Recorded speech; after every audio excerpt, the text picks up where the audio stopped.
دلوں کو بغض صحابہ و اہل بیت سے پاک رکھنا فرض ہے۔ رحمت عالم صلی اللہ علیہ وآلہ وسلم کے صحابی اور آپ کے ساتھ نسبت بیعت رکھنے والے ہر فرد سے محبت لازم ہے۔ ان میں سے کسی ایک کے ساتھ بھی بغض رکھنا گمراہی اور جہنم کا ذریعہ ہے۔ اللہ تعالیٰ نے ایمان والوں کی 3 قسمیں ذکر فرمائیں۔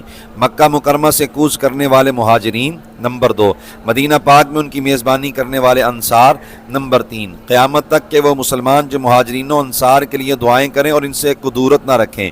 تیسری قسم سے متعلق آیت کریمہ کے الفاظ ہیں والذین جاءوا من بعدهم يقولون ربنا اغفر لنا ولإخواننا الذين سبقونا بالإيمان ولا تجعل في قلوبنا غلا للذين آمنوا ربنا إنك رؤوف رحيم۔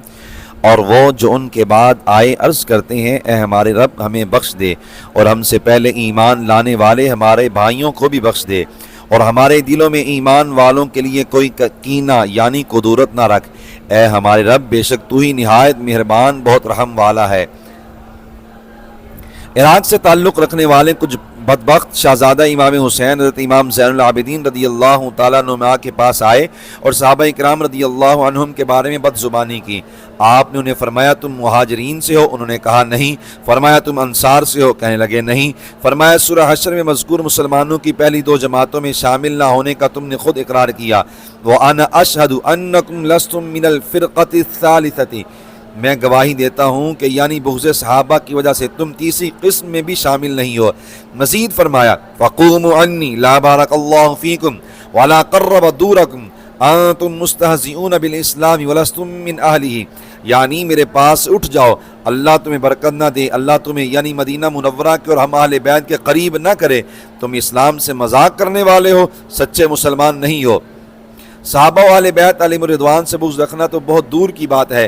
جان عالم صلی اللہ علیہ وآلہ وسلم نے کسی شرعی وجہ کے بغیر عام مسلمان کے لیے دل میں کینہ و کدورت رکھنے سے منع فرمایا ہے۔ سیدنا انس بن مالک رضی اللہ تعالیٰ عنہ کو رسول اللہ صلی اللہ علیہ وآلہ وسلم نے فرمایا یا بنی ان قدرت ان تصبح وتمسی لیس فی قلبک غش لأحد فافعل، پیارے بیٹے اگر یہ کر سکو کہ تمہاری صبح و شام یوں گزرے کہ تمہارے دل میں کسی کے لیے کھوٹ نہ ہو تو ضرور ایسا کرنا۔